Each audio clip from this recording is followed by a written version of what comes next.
Israel को तो रोक लिया, लेकिन अमेरिका भारत को कैसे रोकेगा? और क्या रूस और अमेरिका मिलकर एक ऐसी खिचड़ी पका रहे हैं जिसमें भारत को फायदा हो सकता है या नुकसान हो सकता है, वो भी बड़ा वाला? दो कट्टर दुश्मन साथ बैठकर कुछ ऐसा बड़ा कर रहे हैं जिसका ऐलान भी होने वाला है। एक्सपर्ट ये मान रहे हैं कि यह एशिया के दो देशों चीन और भारत के लिए एक बिल्कुल ही नए हालात को पैदा करेगा। जानेंगे क्या है मामला, इसके अलावा बहुत कुछ। आइए जानते हैं इन खबरों को विस्तार से। देखो, बाइडेन ने चाहे दबाव देकर हो या फिर मना बुझाकर हो, इजराइल को रोक लिया और इजराइल ने गाजा पर नियंत्रण करने के अपने इरादे को छोड़ दिया और सीज फायर का ऐलान कर दिया। यहाँ तक तो अमेरिका जीत गया। बाइडेन ने इस चीज की घोषणा भी कर दी कि हम अपनी कूटनीति में सफल हुए और ये हमारे लिए बहुत ही अच्छी बात है, बहुत खुशी की बात है। आगे भी हम ये कूटनीति जारी रखेंगे। लेकिन अमेरिका क्या भारत के मामले में जीत पाएगा? क्योंकि अमेरिका के पास मात्र 5 महीने हैं। इस 5 महीने में ही उसे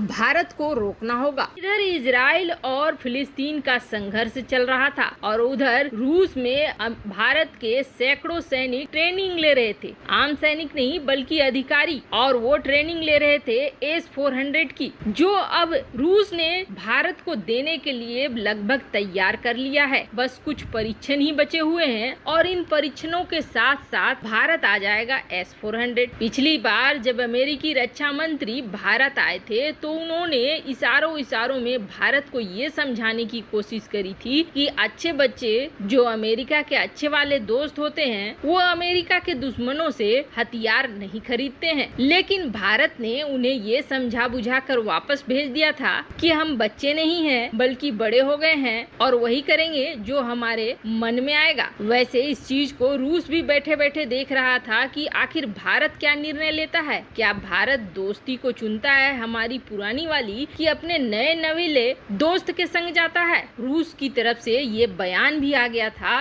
कि भारत के लिए ये परीक्षा की घड़ी है कि भारत क्या करता है। जिसके बाद भारत ने ये भी साफ कर दिया कि चाहे तुम काटसा लगाओ या वाटसा लगाओ, हम तो S-400 लेकर रहेंगे। और ये बात और भी ज्यादा मजबूत तब हो गई जब महामारी शुरू हुई, दूसरी लहर। तब अमेरिका ने आनाकानी करना शुरू किया भारत को मदद देने से, और वो भी मदद थी कच्चे माल की मदद, जो कि वैक्सीन बनाने के लिए बहुत महत्वपूर्ण थी। अमेरिका भारत को मदद करने में काफी देर करा, लेकिन रूस ने तपाक से मदद पहुंचा दी। जिसके बाद भारत और रूस की दोस्ती और भी पक्की हो गई। आनन फानन में भारत ने 2+2 का रिश्ता रूस के साथ भी बना लिया। अब ये 2+2 का क्या है फंडा, तो इसे जानो आप। अभी तक ये 2+2 यानी कि दो देशों के बीच के विदेश मंत्री और रक्षा मंत्री, इन दोनों के बीच एक चैनल का बनना, ये अभी तक सिर्फ क्वाड के देशों के साथ होता था। अभी तक रूस इसमें शामिल नहीं था, पर भारत ने संग के संग उसी समय 2+2 की घोषणा कर दी। जिसके बाद रूस के साथ 2+2 स्थापित होने का मतलब समझाया बाइडेन को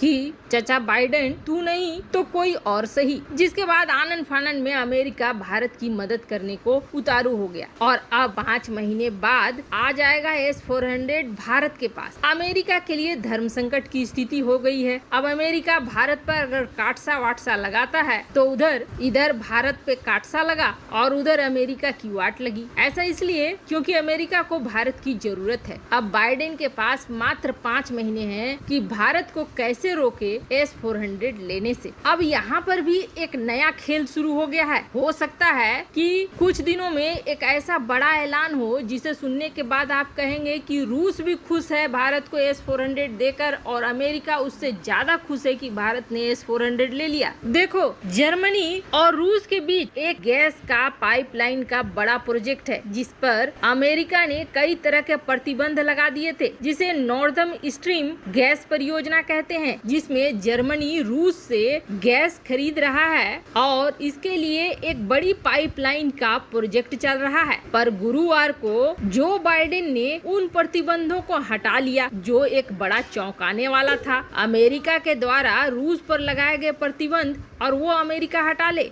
जर्मनी इस बात से बहुत खुश हो गया और जर्मनी ने ये कहा कि बाइडेन प्रशासन ने बहुत सही काम किया है कि रूस की इन कंपनियों के ऊपर से प्रतिबंध हटा लिया है। अब हमारे पाइपलाइन के प्रोजेक्ट जल्दी से खत्म हो जाएंगे। इसका मतलब है कि हमारा अब अमेरिका और रूस दोनों से ही रिश्ता अच्छा हो जाएगा। पर एक्सपर्ट ये मान रहे हैं कि दरअसल अमेरिका और रूस में खिचड़ी पक रही है। अमेरिका और रूस जल्द ही एक दूसरे के साथ आने वाले हैं। अब इसके बाद देखो, मामला यहीं तक नहीं रुका है, धुआं उठी है, इसका मतलब आग भी लगा हुआ है। आप नहीं जानते हैं तो जान लीजिए, ये दोनों कट्टर देश के विदेश मंत्री एक दूसरे से मिले हैं। वैसे तो दोनों ने जैसे ही मिलन शुरू हुआ वैसे ही झगड़ा करना शुरू कर दिया। अमेरिका ने ये आरोप लगाया कि आर्कटिक क्षेत्र में रूस अपनी सेना की तैनाती कर रहा है, तो वहीं मॉस्को के जो फॉरेन मिनिस्टर है सर्गेई लावारोव, उन्होंने ये कहा कि नाटो आखिर बॉम्बर्स और सबमरीन लेकर इस एरिया में क्या कर रहा है। बाल्टिक सागर के आसपास, नॉर्वे के आसपास अमेरिका की सेना क्या कर रही है। पर बड़ी बात ये है कि इन दोनों देशों के विदेश मंत्री आपस में मिले और मामला बस यहीं तक नहीं रुका है। भारत के सत्ताधारी दल के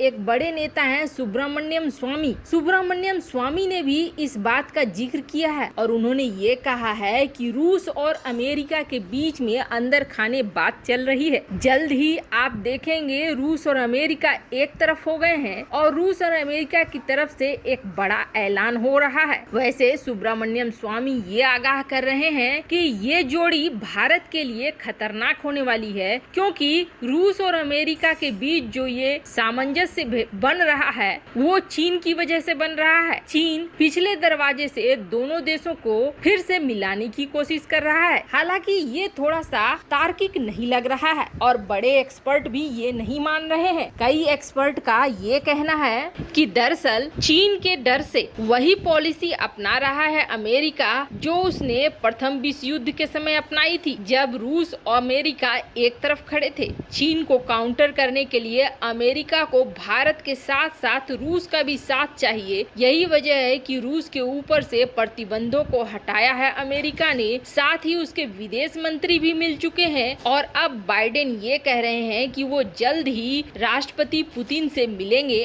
और ये बैठक होकर रहेगी। ऐसे में हर हाल में फायदा होते हुए दिख रहा है भारत को। अगर रूस और अमेरिका एक तरफ आ जाते हैं तो भारत के लिए ये बहुत ही अच्छी बात होगी, लेकिन अभी जियोपॉलिटिक्स में आगे क्या होता है ये कहना बहुत मुश्किल है, खासकर तब तक जब तक कि कोई बड़ा ऐलान न हो जाए। वैसे आपको क्या लगता है, क्या रूस और अमेरिका कभी दोस्त बन सकते हैं? कमेंट कर अपनी राय जरूर बताएं। जल्द मिलते हैं अगले वीडियो में नई खबर के साथ।